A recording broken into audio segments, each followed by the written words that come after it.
Yıllar önce uzak diyarlarda çok adaletsiz ve kurnaz bir kral varmış. Halkını vergilendirmek için fırsatlar arar ve onların mutluluğu için uğraşmazmış. Yanına her zaman ne kadar yanlış olursa olsun yaptığı her şey için onu övecek insanlar toplarmış. Kral hatalarını dile getiren ve yaptıklarına karşı çıkanlardan hoşlanmazmış. Krallığındaki tüccarlardan birinden özellikle nefret edermiş. Bu tüccar son derece gururlu ve zeki biriymiş. Halkını korumanın bir kralın görevi olduğunu ve krala vergi ödemenin, krala sadık kalmanın da halkın görevi olduğunu inanıyormuş. Kralı çevreleyen yalakalardan nefret ediyormuş. Bir gün kralın sarayındayken tüccar gururla bir kişinin zekasını kullanmaya hazır olduğu sürece geçimini sağlayabileceğini söylemiş. Tüccardan zaten rahatsız olan kral böyle bir fırsat arıyormuş. Bundan sonra tüccarın ailesiyle birlikte ahırda kalmasını emrediyor. Maaş verilmeyecek, ahırdan dışarı çıkmasına izin verilmeyecek ve bir ay içinde zekasını kullanarak 1000 altın kazanması ve parayı kraliyet hazinesine teslim etmesi gerekecektir.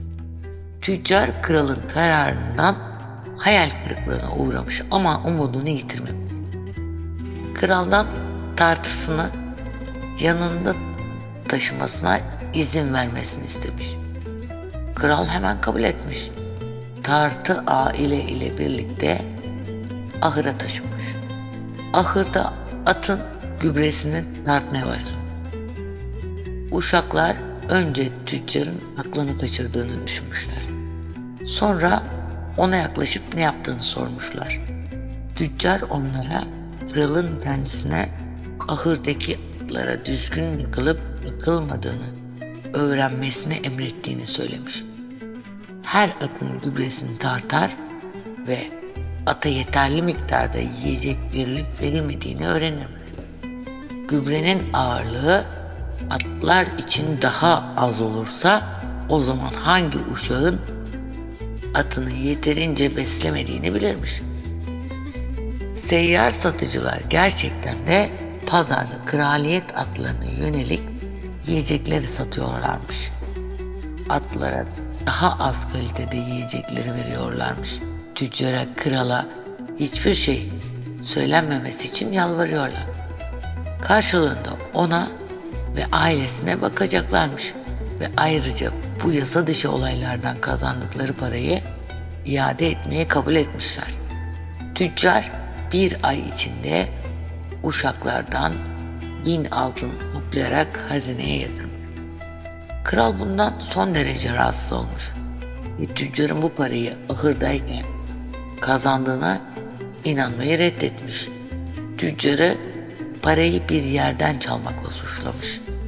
Bu sefer tüccarın bir nehir kenarına gönderilmesine karar vermiş. Ailesiyle birlikte nehir kıyısındaki küçük bir kulübede kalması gerekecekmiş. Daha önce olduğu gibi kendisine sadece bir tartı verilecek ve para verilmeyecekmiş.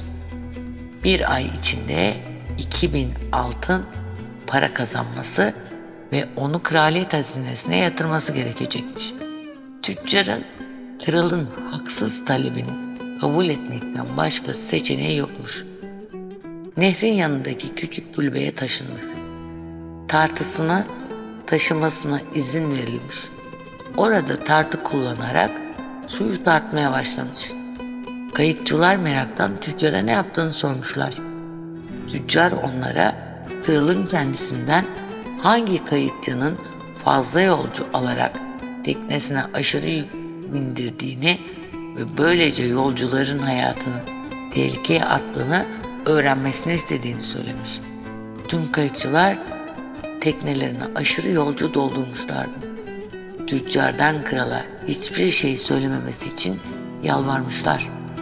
Karşılığında gelecekte teknelerini doğru şekilde yükleme sözü vermişler. Ayrıca önceki yıllar için fazladan vergi ödemeyi kabul etmişler. Tüccar onlara parayı kendisine yatırmalarını söylemiş. Tüccar bir ay içinde kraliyet hazinesine yatırdığı 2000 altını toplamaya başarmış. Sonunda kral pes etmiş ve zeki bir insanın her koşulda gelişebileceğini kabul etmek zorunda kalmış. Her yeni gününüz bir önceki günden daha güzel olması dileğiyle. Kendinize iyi bakın. Hoşça kalın.